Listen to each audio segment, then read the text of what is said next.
1.5 वर्ष बाप्पा दिसला नाही, मंदिरात जाता आलं नाही, काचेतनं बाप्पा बघायचा, कसं कसं राहायचं आम्ही. आणि दगडूशेठ बाप्पा हा बाप्पा शेवटी भक्तांचा आहे. त्यांनी बुद्धी दिली आणि त्यांनी या बुद्धिदेवते हे पुण्याचं शहर बुद्धिमत्तेचं आणि त्याच्या माऊसवरनं एक नवीन कल्पना निघाली आणि त्या कल्पनेने देव तुमच्या घरात. आज बाप्पा माझ्या घरी आले, आम्ही सगळ्या परिवाराने आरती केली. असं वाटत होतं जसं काय मी मंदिरात उभं आणि बाप्पा मला आशीर्वाद देत आहे. ह्याच्यापेक्षा दगडूशेठने मोठं काय करावं.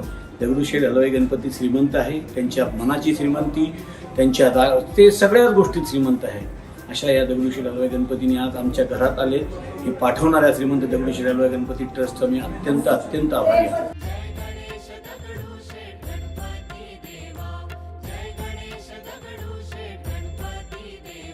स्वीकार कर लो भक्तों की सेवा, जय गणेश देवा, जय गणेश दगडूशेठ गणपती देवा, जय गणेश दगडू